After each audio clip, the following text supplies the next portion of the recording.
Hello and welcome to the Sidereal Insights Astro update for April 6th, 2020. This is our take two broadcast here, so bear with me. We had a technical glitch come up with our earlier broadcast, and so we're just going to retry this, and we're going to hope that it all works correctly this time around. I don't have, I guess I do have a little video preview from Facebook and from YouTube. So we should be live in both places at once. And hopefully you can hear me and see me okay. I'm just going to double check. And no link dropping during the broadcast, because when I try to give you links in the comments during the broadcast, it interrupts things. So I'm not going to be doing that anymore. I'll just include all those relevant links in the video description down below or above, depending on where you're watching. But welcome to the broadcast. Welcome to Sidereal Insights. So every 2 weeks, what we do is explore the astrology of the current planetary transits across the heavens from a Western sidereal perspective. And so that's what kind of screwed us up last time. If you need to look up your sidereal sign placements, there is an easy and free online calculator at mystickphysick.com/sidereal tools. And you can use that calculator to find out for free. I'm Phaedra. I'm the astrologer and artist of Mystick Physick Astrology, and I use Western sidereal astrology in my practice. And the idea is to help you reconnect with your soul purpose, help you remember why you came into this life to begin with. My aim really with the broadcast is to help provide guidance for you on how you can consciously use the energy of the transiting planets to affect your life in a positive way. Basically, to be proactive about your astrological transits instead of reactive. And so I want to thank you for watching. I want to invite you to the broadcast. Please like and share the broadcast. Tag a friend if you know someone who might be interested in what we're going to be talking about here today. And I invite you to follow Mystick Physick Astrology on Facebook, and you can also subscribe to our YouTube channel. That way you never miss a broadcast or a technical glitch when we have them. But today we're going to be talking about Venus retrograde. That's something that happens about once every year and a half or so. Once every 18 months we have a Venus retrograde, so we don't get the opportunity to talk about it super frequently. We're going to also be talking about the upcoming full moon in Virgo, which is kind of a yucky full moon. I really don't like it all that much. And I want to talk about some things that we need to think about as we move into spring, specifically late April and mid-May. Retrograde activity coming up that we want to be planning for. So I want to invite you as we dive into this broadcast to be thinking about what have you been committing to for the year as your big thing. And what responsibilities do you have yet to attend to with regard to that? You want to be wrapping those things up now as much as you can, as quickly as you can. You want to try to stay away from the full moon. That's coming up on that's the 7th. That's like tomorrow. You can't really avoid the full moon, can you? So what are you committing to for the year? What are you attending to with regards to responsibilities and your commitments that you've made? What is still on your plate? You want to get certain things wrapped up, especially before Saturn retrogrades, and that's going to come up mid-May. First thing I want to do before we dive into the broadcast is kind of recap where we're at with current transits, current retrograde activity. Of course, right now we have all the planets currently in direct motion. Just for a little bit longer until April 25th, when Pluto is going to be the first of the outer planets to station retrograde for the annual slowdown. So you want to be using these last few days really wisely, kind of wrapping up as much as you can. The sun right now is in Sidereal Pisces, right, until April 14th, and then he's going to move into Aries. We have Mercury just in Aquarius for a few more days before he moves into Pisces on April 7th. A few more days. I keep saying it as though it's April 4th. It's not April 4th. I have it in my head that it's April 4th. It's April 6th. Tomorrow, Mercury's going to move into Pisces. Mercury is in detriment in Pisces, right? That's not necessarily a favorable thing to happen right in time for a Mercury-ruled full moon. So what I want you to be thinking about is damage control, I guess, with this full moon. We have Saturn in Capricorn. That's a current transit, right? So Saturn just moved into Capricorn at the end of January. So we're still kind of talking about this a little bit because I think we're still getting our Z-legs with regards to Saturn and Capricorn. Saturn usually takes about 2.5 years or so-ish, depending on retrograde activity, to transit a sign. And that is the case this time around. He's going to be in Capricorn until late January 2023. It's going to be making life challenging, particularly for folks with Capricorn or Aquarius sun or rising signs. But anyone, regardless of your sun or rising sign, you can expect to be tested in the area of your life occupied by Capricorn in your sidereal natal chart in the coming 3 years. So just know that wherever that is, that's where you're going to be tested, invited to restructure things and rebuild things. Anything that's weak is not going to survive Saturn's test of it. So just know that weakness there will be uncovered and highlighted for you so that you can take appropriate action. We also have Mars moving into, sidereal Capricorn, March 23rd. So it was late last month that Mars moved into sidereal Capricorn. That's a 6-week-long transit until May 6th. And this is kind of at least a helpful transit in the mix. Mars is exalted in Capricorn, right? So if you can work diligently towards your ambitions and your goals, you have the opportunity to invite some reward to come your way while Mars is in Capricorn. So take advantage of that. And what I want to call out is the very day that Mars moved into Capricorn, you had a conjunction with Pluto, right, as you change signs. So what you can expect from that is the entire transit of Mars through Capricorn to be colored by that conjunction with Pluto. The entire transit could be quite transformational if you're willing to take action. So this is definitely a transit where you're invited to be a leader, step into your own leadership ability, tap into your influential side for sure. Okay, I'm going to check on our stream here just for a moment. Everything looks like it's good. No comments so far on either live feed, but I'm not surprised. I don't know if anyone I know we had a couple live viewers on the first attempt, and I don't know if they caught my rebroadcast in order to join us. We have Jupiter entering Capricorn April 6th, so just today until early April 2021. I'm gonna cough here. Give me just one moment. I didn't bring a drink with me either. I knew this might happen. I get a little throat tickle that will send me into a coughing fit every once in a while. Usually I prepare with a little spoonful of olive oil before the broadcast, but we had a hiccup and we had to restart late, and I think my olive oil wore off here. Anyway, so Jupiter and Capricorn. So normally we get happy when Jupiter transits the sign, right? Because Jupiter, he's the great benefic, he's the giver of gifts, the giver of luck, he protects things, he expands things. Well, yes and no. He's he's in detriment in Capricorn, so he's not particularly well supported while he's here. And so that's one thing that I want to call out because it relates specifically to the full moon that we're going to be talking about very shortly. Jupiter in detriment in Capricorn, April 6th until early April 2021. So we're going to have Jupiter in Capricorn for about a year, okay? With the exception of April 15th, not April 15th, May 15th, he starts his retrograde for the mid-year annual retrograde that Jupiter does, right? So May 15th, he begins his retrograde. What that means is that starting in late June, he's going to re-enter Sagittarius, and he's going to be in Sagittarius until late November.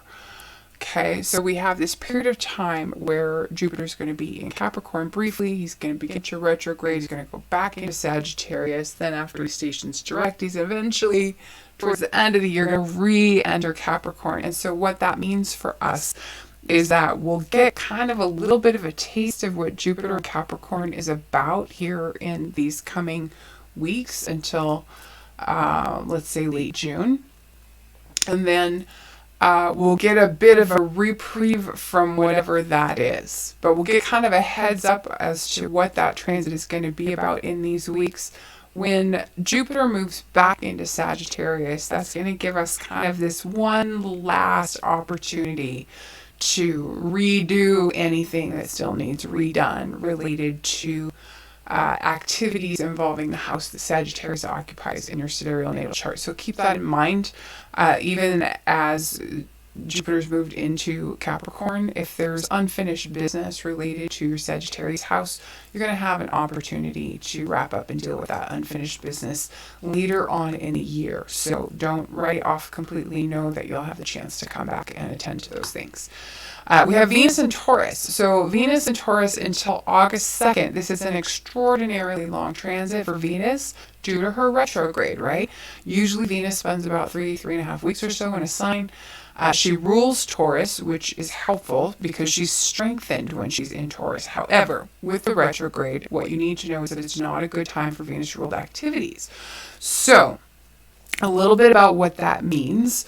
Bargain hunting for things like art or antiques or valuables, that can be fruitful if there's a purchase that you had on your mind that you've been thinking about making and an opportunity arises during the Venus retrograde period.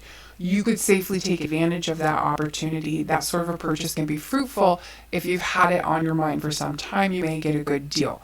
Oftentimes during Venus retrograde periods, we're either forced to let valuable things go at a loss just due to circumstances, or we sell something that we don't realize the true value of that possession or that investment or whatever it is. And so those are two very likely scenarios that can come up during Venus retrograde. And so we would generally advise you, if it's you thinking about selling, hold off, wait until after the retrograde. But if you've had a purchase you've been thinking about making, especially in terms of Venus-ruled valuables, things like jewelry, things like antiques, things like art, if you've had your eye on something and an opportunity comes up, feel free to take advantage of that opportunity during the Venus retrograde cycle. No cosmetic surgery, no changes to your appearance. Stick with your same stylist and your same styles, right? Like, don't go get your brows done, please. Don't go get your brows done. Don't try some dramatically different or new hairstyle. Save those things for after the Venus retrograde is over. It doesn't happen very often, like I said, once every 18 months or so. So just wait until after, unless what you're doing is extremely, extremely temporary. You probably won't be happy with the long-term result. If it's something that's supposed to be permanent or supposed to have a lasting result, you probably won't be happy. So hold off on those things. I would strongly encourage you to. I don't want to tell you horror stories about the Venus retrograde brows. I will do it if I feel that I need to bust out those horror stories, though. Just keep that in mind.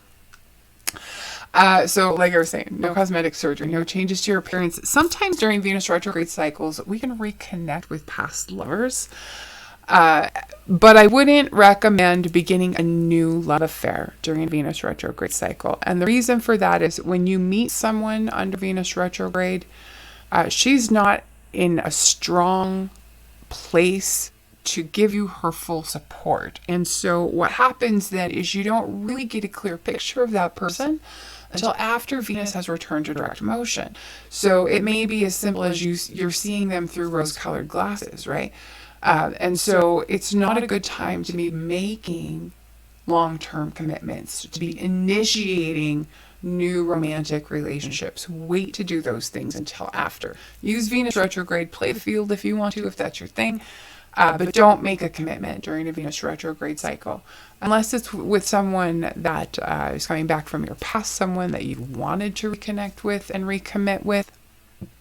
In that case, you could tentatively explore that possibility, but definitely don't begin any brand new relationships during a Venus retrograde cycle. Now, something to note, if you're in an existing relationship, this doesn't necessarily apply to those of you who are single, but if you're in an existing relationship and that relationship has issues, expect them to resurface while Venus is retrograde.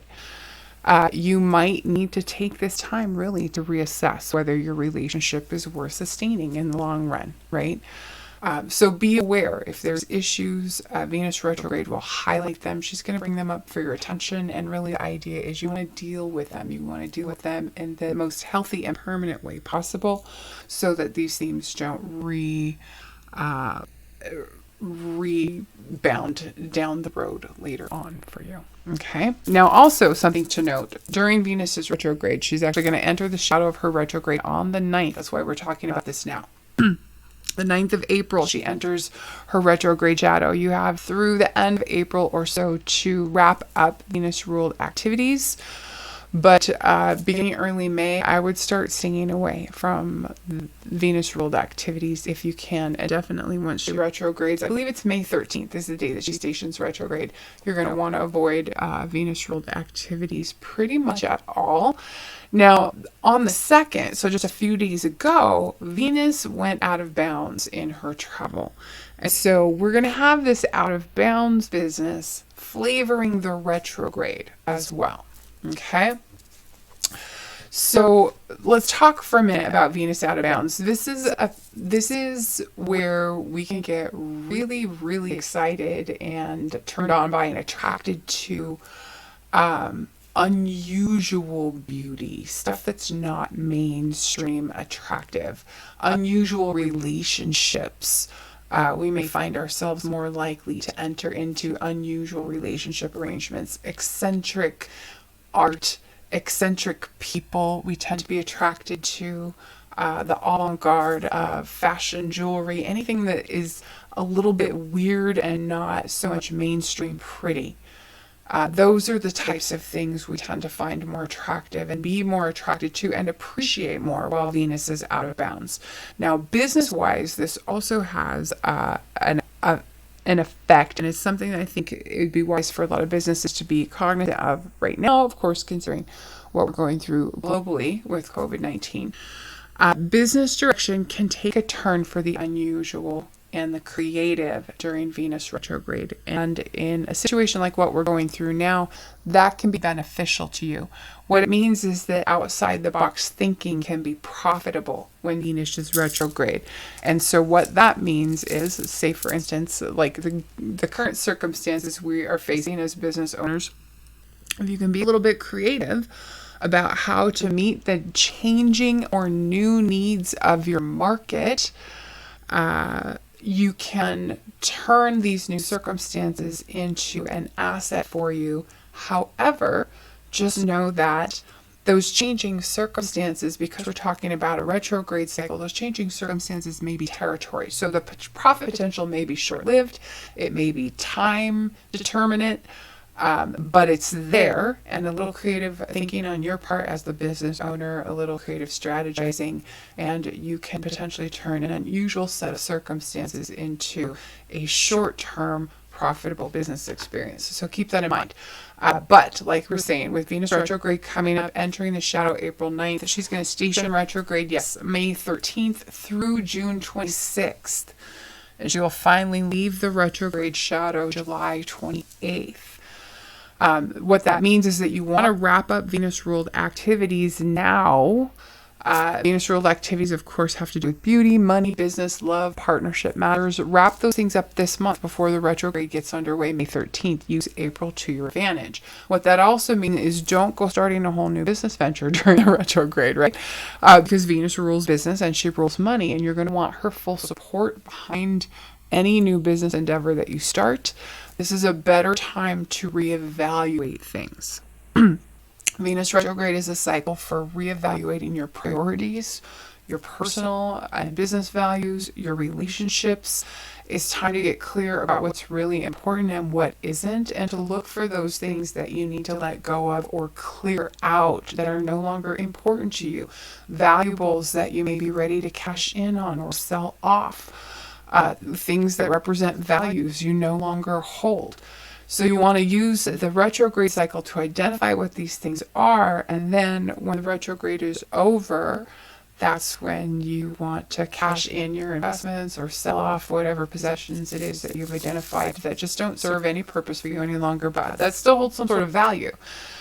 Sell them off after the retrograde cycle if you can. Now, we also coming up have the full moon in Virgo. April 7th, the full moon in Virgo at 23 degrees 42 minutes. That is the Fagan Bradley Sidereal zodiac. Keep in mind. These are the last few days and weeks of all planets in direct motion until, like I said, April 25th, when Pluto begins the annual slowdown. Mercury Mercury rules this full moon, but Mercury just entered Pisces, right? Considered detriment if we're looking at Virgo's rulership, right? Mercury being the planet that rules Virgo, that rules this full moon. At the same time, Mercury makes an exact picture perfect sextile to Jupiter just at the same time that Jupiter is entering the sign of Capricorn, the sign of Jupiter's fall. So we have Mercury in detriment, Jupiter in fall. No way to offer the protection that we need during a full moon. This is not a favorable full moon. So wrap up whatever you need to wrap up, but do not sign contracts, do not enter into agreements or negotiations, do not tell secrets and expect them to be kept, do not tell lies, God forbid. Do not tell lies right now and expect them to remain undiscovered. That's just not going to happen. This is a full moon where contracts and agreements have the potential to actually be destroyed or betrayed. Okay? Now, Mars and Uranus also square off the same day as the full moon, so be aware that energy is active. It doesn't necessarily flavor the lunation itself because we're not involved by aspect or by rulership, right? But that energy will be active at the same time as the full moon. And so what that means is you just need to be aware in the back of your mind that brings the increased risk of accident or injury, right? Anytime you have a Mars-Uranus square. Also brings the potential for a sudden change of pace or trajectory related to a course of action or related to activities that you had going on in your life. So just be aware of that, have your antenna up, and know that something may happen where you need to react pretty quickly on a moment's notice. Also looking ahead, the Pluto retrograde, of course, beginning April 25th, and then we have a 3-fer in 1 week in mid-May. Saturn retrograding May 11th, Venus retrograding May 13th, and Jupiter May 14th. So just in a span of days, we have these 3 major planets shifting direction, and that's a big shift. That's going to be a powerful week, right? Because planets at station are particularly powerful and unpredictable, and at station we're going to include the day before, the day of, and the day after their stationary period. So we have this week in May, this window of days where we have really strong, intense Saturn, Venus, and Jupiter energy right as they prepare to backtrack in their respective signs. How are you going to use that slowdown? How are you going to use the energy of that week? Be thinking ahead, be planning ahead. You can prepare now and get ready for that shift when it arrives. I want to invite you to join me for the full moon in Virgo guided releasing practice. I believe that's tonight. I was going to check my calendar. I scheduled all of these things weeks ago, and now I can't remember what I scheduled them for. It is tonight at 7:30 Mountain Daylight Time, 9:30 p.m. Eastern Daylight Time, or I believe that happens to be 2:30 a.m. British Summer Time and 1:30 a.m.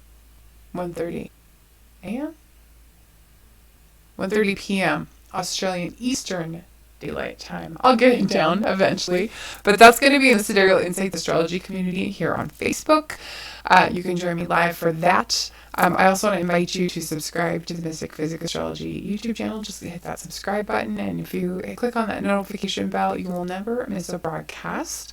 And thank you so much for joining me. We'll see you again next time. Hopefully this streamed, I think, completely to both YouTube and to Facebook with audio. Hi, Alex. The audio sounds distorted. I wondered if that was going to happen. I appreciate your jumping on and chatting with me. I had an issue with audio distortion once before on a test, and I haven't been able to figure out how to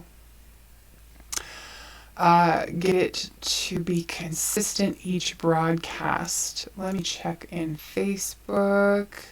Amy is on the Facebook Live broadcast. There's not a translation. Sorry about that, Amy, unfortunately.